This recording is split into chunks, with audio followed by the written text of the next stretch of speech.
This is Bill from Curious Cars on truly a lovely Florida December morning. I'd be a real hypocrite to complain about this. I woke up to weather in the 50s. We've had weather in the 50s for the last few days, and it's been nice. The weekend was kind of hot and miserable, but you know, the last couple days have been great, and this is the reason people even come here in the first place. So no complaints at all, quite happy and chipper. So it's nice and cool, and it's what I want. Animals. You know, on the animal front, well, when I was pulling in here, there were a couple of deer that were on Peters Road. They appeared to have forward-facing eyes, and they looked very predatorish. You know, they glinted at me. They sort of had these fangs, and, you know, I just kind of kept going. But they didn't mess with me. They didn't come at the car or anything. They didn't stamp. I don't see any in his yard, which we've had that before, which has been horrible. So all in all, the animal thing has not been too bad. Although our rescue dog, I mentioned that in the last video that we were going off to get one or had got one. I don't remember now, but he has turned out to be an absolute monster.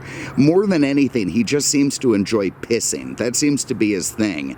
And he does it everywhere and all the time and endlessly. And to the point we're actually using diapers and pads and such to get him going. But yeah, we'll figure it out. We'll train him. You know, maybe I can buy a shock collar from Amazon or maybe a 12 gauge. You know, something to sort of wake the dog up to the idea that pissing in the house is bad. But anyway, we'll carry on from there. The auction went there last weekend, took some cars there. The results, I have to say, were kind of mediocre. You know, I did enough to carry on, but not really enough to be happy. So, you know, there you go. Another week, another month where I'm not particularly happy. So that's not really all that new or fascinating. And we'll just get stuff ready and hope the next one goes a bit better. And I'm here today with a 1991 Ford Mustang GT. And I'm very, very happy to have this car. It's a third-generation Mustang. They're called the Fox Body Mustangs, named basically on the platform that it rode on. It came out about the same time as the very famous Ford Panther platform. I guess they had a thing about naming platforms after animals at that point. You know, which again is kind of nice. I mean, platforms now are probably called the 2XZ1 platform or the 500TQ. I mean, you know, there was more romance back then when they came to naming things. And, you know, it's another bit of modern life that I miss, to be quite honest. But anyway, third gen Fox Body. And after doing those IROCs in the past few weeks, it seems only fair to come up with this. And this rather excellent example. Frankly, it's one of the nicest cars that I've seen in the last few years. It's going to be sold on Bring a Trailer soon. It's a friend of a guy I did a Thunderbird for recently. Very nice guy. He saw that video, saw that Bring a Trailer auction, said, hey, I've got this Mustang that I've had for a few years. I'm not doing much with it other than preserving it. You know, maybe it's time to find a new home. So we put it together. Here it is today, and I'm quite happy to have it. Because frankly, you just don't see that many this well preserved. I mean, most of these things were chewed up and spit out by kids or rednecks when they were kind of cheap to buy, which they were for many years. And because they're so much fun, because they've got a great formula for fun, you know, they were popular and people bought them. And when kids could afford them, forget it. They got them, they put wheels on them, they beat the shit out of them, they put graphics on them, they screwed it up, they did shit under the hood. To find one that's this well preserved in its original condition is an absolute treat, and really gives me a feel for what it's like to drive one of these cars that was an enemy. I'll get into that later. Car for me, by the way. But you know, to feel what it was like when it was new. And, you know, actually they were somewhat cheap to buy even when they were new, which is really a strength of this car and has always been sort of the strongest and best part of any of these blue oval pony cars, you know, dating back to the first gen, or, you know, maybe not so much the second, but it is what it is. But for a reasonable entry price, They provide good looks, you know, you look cool showing up somewhere, and a tremendous amount of tire smoking fun. Bang for the buck wise, you just really couldn't beat a Mustang in the 1980s, and a lot of people tried. The Fox body was released in '79 to a somewhat warm reception from the automotive press. They kind of liked it right off the bat. They appreciated that the iconic pony car was no longer a Pinto-based exercise in 70s malaise. And you know, the Mustang 2 had its own little interesting bits, and you could get a V8 in it and Cobra stuff and all that. But frankly, it was just a 70s joke of sorts with no horsepower, emissions, and, you know, a tiny little frame. And frankly, the Camaro and the Firebird just walked all over it. They still retained some of their muscle car roots. Ford just gave it up altogether.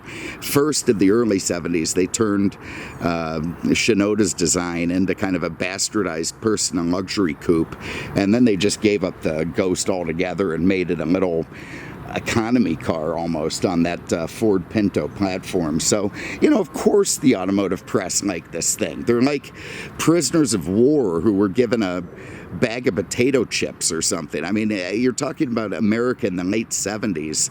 If you're a performance-oriented press guy, you really didn't have much to cheer about. So all of a sudden the Fox body comes out. It's got a V8. It has some inkling of past V8 glory in the Mustang, and they did like it right off the bat.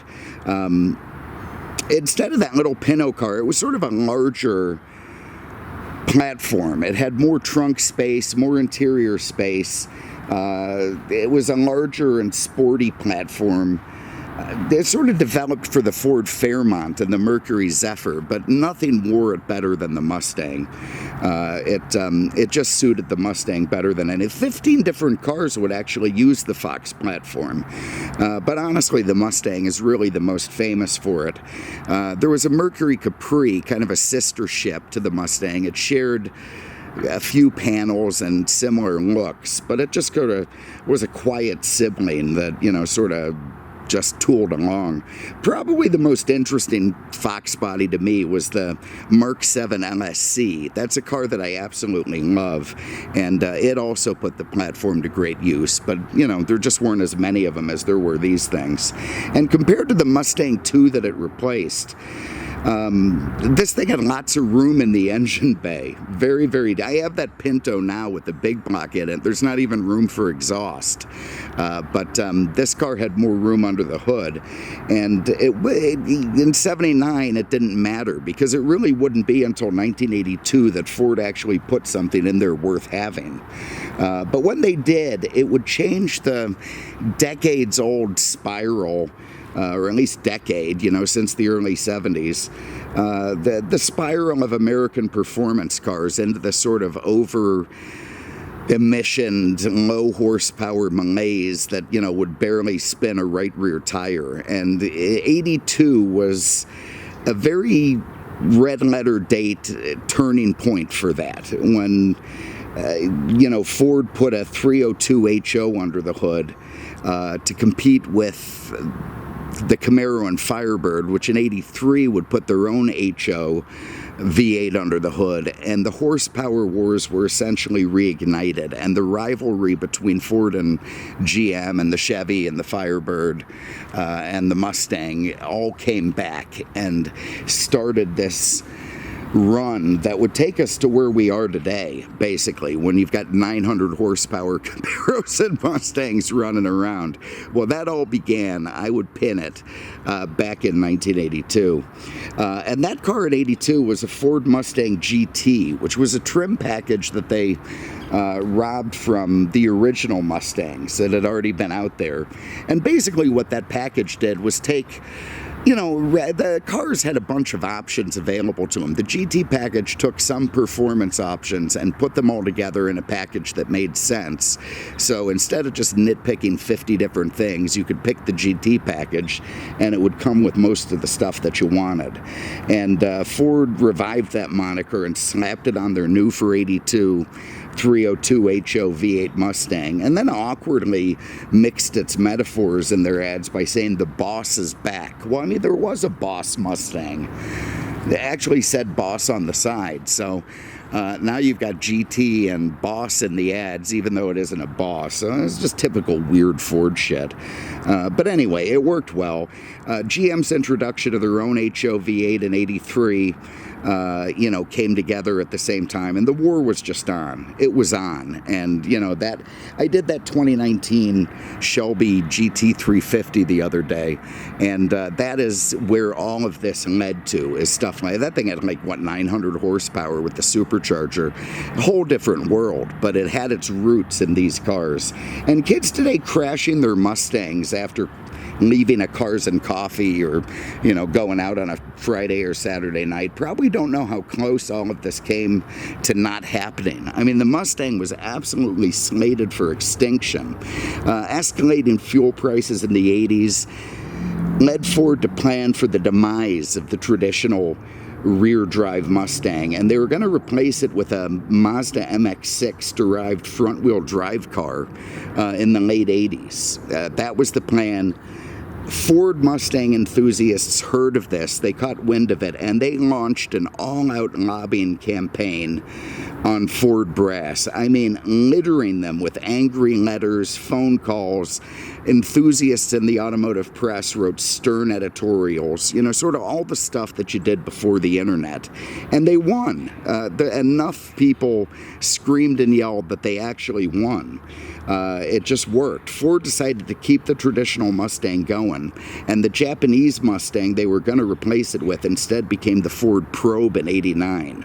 And they actually sold the two, you know, Ford, even then Ford was kind of douchey. They sold the two alongside each other, thinking that more people would choose the Probe, you know, for its modernity, whatever the word is. And in fact, that did not happen. More people chose the Mustang. The Probe lasted, what, like 3 or 4 years? The Mustang outsold it every year. You know, people just wanted that. The gearheads spoke with their dollars. So after '93, that was the end of the Probe, and again almost the end of the Mustang, because, you know, why not? You've sold 2.5 million of these things. They've proven themselves incredibly popular, so why not just kill it? You know, why the hell not? But anyway, at that point, a dedicated group of Ford enthusiasts, guys who worked at Ford, had actually designed a replacement for this car in secret at a remote place, not connected to Ford at all, came up with it on the cheap, sold it to Ford, and with some, you know, hesitation, Ford kept it going. And wow, look, incredibly popular, incredibly well-selling cars that continue to this day. So sometimes you just get the idea that the head honchos at Ford are absolute idiots, but, you know, what the hell do I know? Anyway, look, these Fox body Mustangs are significant to me because of my age. Yeah, you know, I was born in '71. I'm a Gen Xer, and these things were coming out and in their peak right when I was a kid who was reading car magazines and absolutely loving cars. Now, I was a GM guy, you know, from the get-go, and had that '79 Formula Firebird. So these things were basically the enemy. I raced many of them. I lined up in a lot of stoplight to stoplight racing, or some road out in the boondocks where, you know, some undeveloped neighborhood. We'd meet to go street race on a weekend night. And, you know, I won some and I lost some, but the Mustangs were always there. And if I have to admit it, the Fords usually got the best of us. You know, the Camaros and Firebirds, the IROC, the GTA, they were really a more complete package with handling and design and looks and, you know, all of that stuff. But Ford developed the 302 in this car in a way that took full advantage of the Mustang's lighter platform. And, well, it started in '82 with that HO 302 with 174 horsepower and a 2-barrel.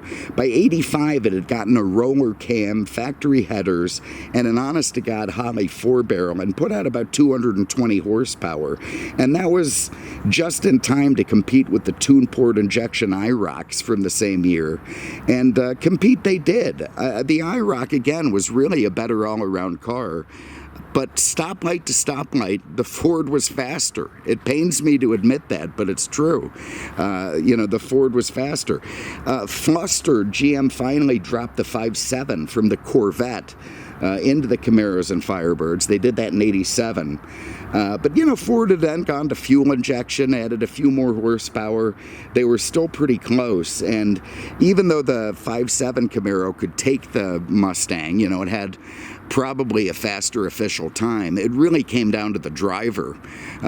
Ford just kept it that close by developing that 302 Windsor in a way that worked well. So, I have to give credit where credit's due. It never really changed. At the end of the day, it always came down to who was behind the wheel and how well they could drive. The design of this car, you have to really consider it a victory, considering Ford sold, 2.5 million of them over its 15-year production run. Yeah, why not cancel a car that you've sold 2.5 million of over 15 years? That's unbelievable to me. Why not bring out an MX-6 clone? But the design of the car can be credited to a team led by a guy named Jack Telnack. He was the former vice president of design for Ford Europe. And he was called up by his boss, who said, look, come back to Dearborn. You're going to head up one of the 3 teams that's going to design the new Mustang. This was in the mid-'70s. And he did. And he came back to Dearborn. You had Ghia in Italy also coming up with a design, and then 2 Dearborn-based teams. But Telnack probably had it from the get-go. And he fought Henry Ford II, the Deuce, on a variety of things, including the shape of the hood and the lights up front.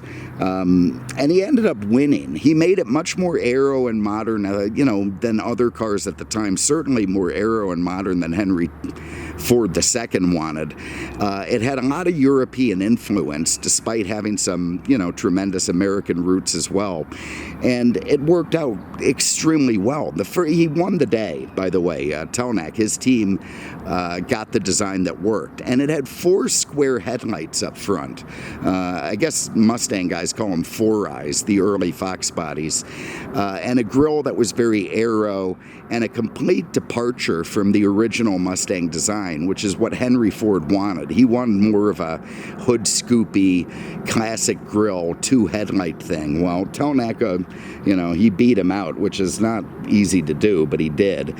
And they just had this neat and tidy look that appealed to buyers. It has a long hood, a stubby short deck. The wheels, even though there's a lot of overhang on this one, were pushed outward, compared to the Camaro Firebird, certainly more so. And a very attractive stance, more of a sedan-style stance that was tall, where you sit upright, versus the Camaro Firebird, where you're kind of lying down as you drive it. And this thing lent itself very well to hood scoops, graphics, alloy wheels, spoilers. There were some Cobra versions in the beginning that had anemic little turbo engines that Ford was trying to develop. That didn't work out. But they looked great, and they had all these big graphics on the side. In '79, it paced the Indianapolis 500. Those are out there now, those cars. And looked pretty good doing it. It was a nice mix of European proportion and American muscle. And you could get these things in the hatchback form, the notchback with the trunk. Some of those famous State Trooper Mustangs or the notchbacks. They're very cool. And after a couple of years, they had a convertible, which they never did with the Mustang II. And of course, that harkened back to the original cars. The most popular with the street racers was probably the LX 5-liter. They're all 5.0. But anyway, the LX, which it gave you every performance bit that the GT had, but in a lighter, cheaper package that was absolutely beloved by street racers. They could buy this thing. It cost a fraction of what the Camaro cost, never mind that it was less than the... an IROC versus an LX 5-liter, you could save thousands of dollars back when that was a huge percentage of the purchase price. And of course, a lot of people did because you could be instantly competitive with this thing. and your buy-in price was pretty cheap. So it was just a lot less money than the Z28s, and never mind the 5.7s. Those things were shitloads more money than the Mustangs. But in '86, the year before the Probe was supposed to become the new Mustang, they gave the Fox body a full aero treatment, a complete exterior redesign, sort of commensurate with their new Taurus. It got these composite headlights, which you can see up front, these round integrated fogs in the bumper, no obvious grille, just that scoop there at the bottom of the air dam. More scoops going in purportedly to cool the brakes. I doubt they really do. I didn't look it up, but they're probably not functional. Maybe. 5-star alloy wheels, a lovely cladding treatment all around the car that gave you ground effects and more scoops and aero. Going into this big aero wing at the back, which looks kind of cool and fits the lines of the car well. Big cheese grater taillights, they call them. You know, very aero, very weird. I like them better now than I did in the 80s, that's for sure. But you know, sort of interesting. You see the integrated third brake light, center brake light. That was, of course, a thing in the 80s from '86 onward. And they just made the car look pretty good. It suited the whole aero thing as well, which I think is a testament to how clean and nice the design was, that it could be so radically different from the first Fox body and yet still look like it was designed to be this way. Sometimes when they upgrade designs or change them over the years, they just don't look as good as they did in their original form, and I think this car does. Going back to that, I mean, this is so depressing to me, man. Look at this, an antique tag. Tag. I mean, if that doesn't make me feel like 150 years old, I don't know what does. Anyway, I'm going to pause there for a minute, collect my thoughts, and then we're going to have a deeper look into this particular car. So bear with me one moment.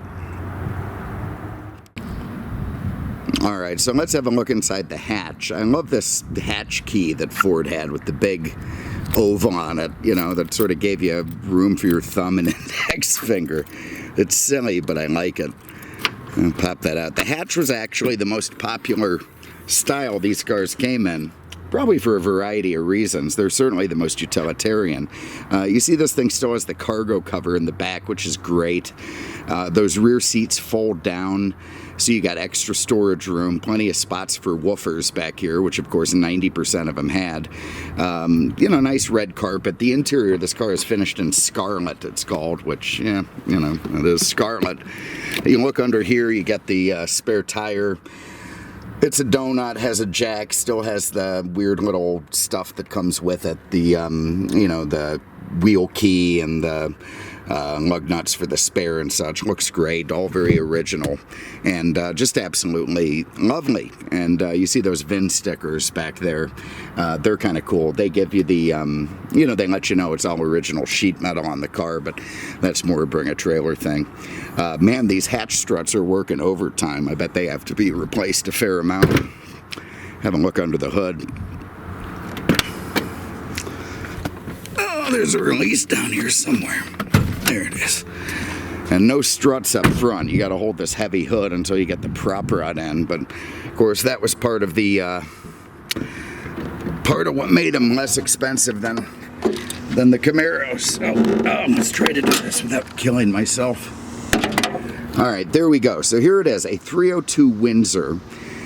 This is a late one, so it's, you know, it's got the fuel injection there. You see that big frying pan intake, they called it. You know, looks great. You see the factory headers down there. The guy who owned this thing never wanted the engine pressure cleaned or otherwise washed, so this is basically as it came. And again, you can just see the preservation of this thing is absolutely amazing.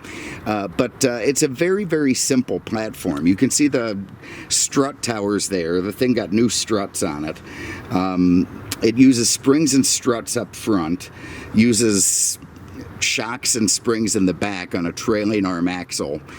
solid axle across the back with a track lock, what I call posi traction, GM style, rear end, and the GT or the LX, which is great. Again, this is a 302 Windsor. Despite all the 5.0 badges, it's technically a 4.9, but we'll go with it. It has a roller cam. It's got aluminum valve covers. It's got the factory headers that we talked about, electronic fuel injection. There's a sport-tuned rack and pinion steering up there, which is, you know, very nice. You could get a Borg-Warner T5 manual gearbox or a 4-speed with overdrive, on a 3-speed with overdrive auto, and you know, front discs, rear drums. Very simple formula, easy and inexpensive to produce.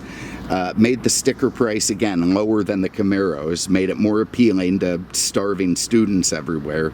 And it was just an absolute recipe for gearhead fun. Tremendously good recipe. And as such, you know, they sold 2.5 million of them, quite a few of them in GT or V8 form. Anyway, I'll get the hood back down. We'll have a look inside the car and go for a drive. So hold on just one moment. All right, so let's have a look inside. And again, these things were taller than the Camaro Firebirds. They were more sedan-like. You sat more upright, which some people liked and maybe some didn't. I always kind of liked the lying down to drive Camaro thing or Firebird thing, but you know, the Mustang had its own issue. It's a very simple interior, you know, not particularly expensive panels, but they fit together well. The switches and gear are all very European, you know, for the time, much more so than looking like the chrome American switches of the past. And altogether, just very neat and tidy. There you see that scarlet interior with the cloth, has an extendable thigh support, power lumbar, very, what the hell does this move? I don't know, maybe the sides, I have to sit in it to find out.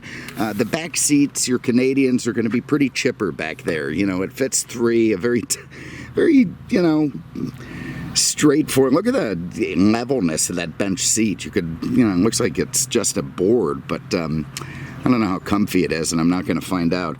But anyway, very proper. You see the speaker grills there in front of the seat belts. You got those rear seat tops that fold down. You know, nice fitting panels. There's not much you can say. It's just, again, they didn't make them particularly expensive, but they made the fit and finish good enough. Have a seat. Have this close. Frameless glass, unlike the, framed glass, unlike the Camaro. That probably helped make it a little bit tighter. Get over here and fire this thing up. Oh, come on, don't make this difficult. Why do things have to be difficult? There we go. Oh, wonderful. All right, there we go. So that 302 Windsor fires to life, fuel injected, very nice, nice smooth idle. You got full gauges on the cluster. You got your voltmeter, you got your water temp, you got your oil pressure, and of course your fuel level. You got 140 mile an hour speedo. You got a just under $6,000 red line on the tach. Very nice, simple, laid out analog instrument cluster. A couple of horn buttons here. No more center horn because it's the, you know, it's got an airbag now. There's your stalk with the wipers on it. Very nice. You got a panel dim there. Very weird console or cluster-based headlight and fog light switches. Over here, your hazards and your defrost, and in the convertibles, that's where the power top button went. Dash is nice and tight. I like the red and black two-tone. You see the little pony logo there. Very simple AC unit that was probably used in everything from, you know, Topazes to Vans to Mustangs. Your AM/FM stereo system down here with cassette.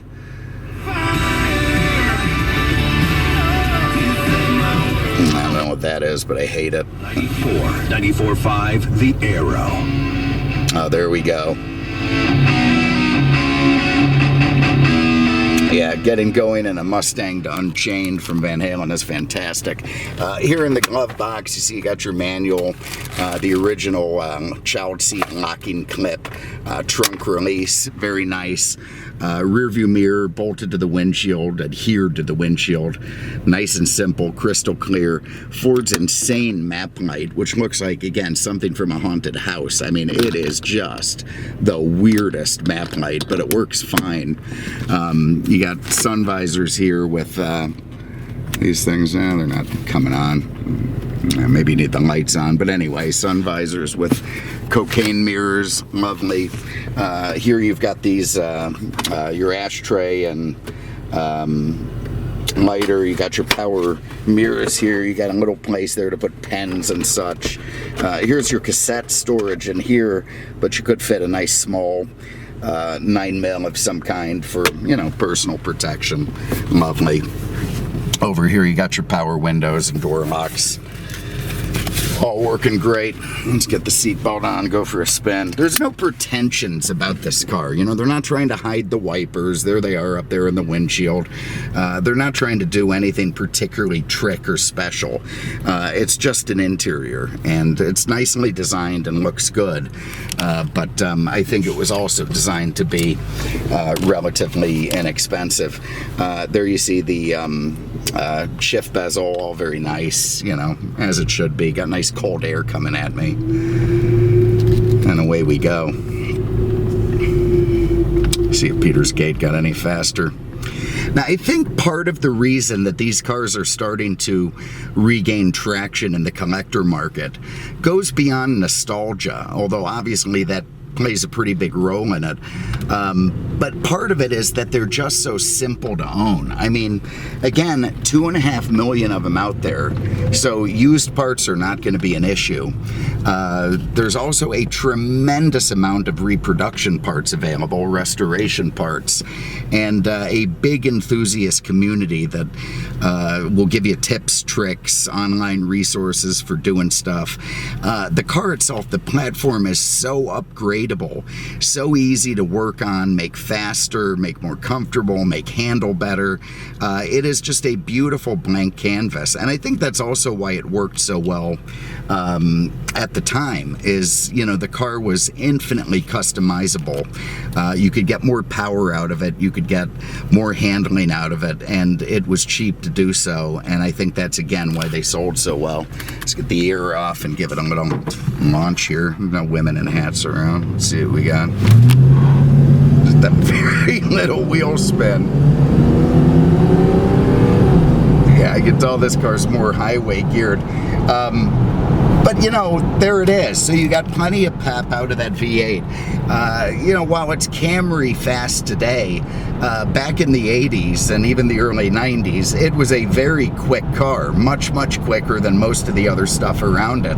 And that was part of the fun of this thing, was you could, you know, for a little bit of money, less than you'd go get a Honda Prelude for, it was significantly quicker. You could do burnouts and go sideways into parking lots and drift and do donuts and, you know, all the stuff that Mustangs are famous for. And it was just good, cheap fun. And I think that this Fox body is really the truest successor to the original Mustang that Ford ever made. It has so much of the same vibe, even down to the base models and luxury V6 models being kind of a secretary's car. It was all things to everybody. It was a pony car, it was a muscle car, it was a secretary's car, and it was a donut machine. And it could be just about whatever you wanted it to be, and it looked good doing it, and had fun, you know, driving around and doing it. So a little bit of wheel spin. Yeah, you know, and now it's just a great cruiser, just a wonderful blast from the past. People give you the thumbs up. Everyone likes looking at it. Everyone has a Mustang story. Everybody knew someone who had a Mustang. It just is one of those cars that was so prolific and so everywhere that that everybody knows it. And I think that's a big part of why these, particularly the nice ones, because again, despite the big production numbers, so many of them got used up and thrown away, just gone, absolutely gone. And the ones like this, the 30,000 mile V8 models that are well preserved, you know, they're pretty rare. You don't see as many of them. The red light. And I think that's, again, a big part of why they're really becoming so increasingly collectible today. And I think it makes a good investment. It's an attainable collector car, fun to own, fun to take to the shows, fun to drive around, and very, very easy to restore, work on, fix, repair, upgrade. You just can't do better. So anyway, thank you guys for having a look on this one. Really, really appreciate it. Again, this one will be on Bring a Trailer, 91 GT hatchback. Beautiful, beautiful car. Very, very low miles, very well maintained. If you want one, you're not going to do much better than this one.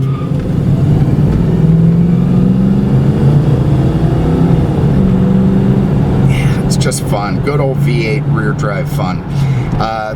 Thanks for having a look. Really appreciate it. And we will see you with the next one. Take care.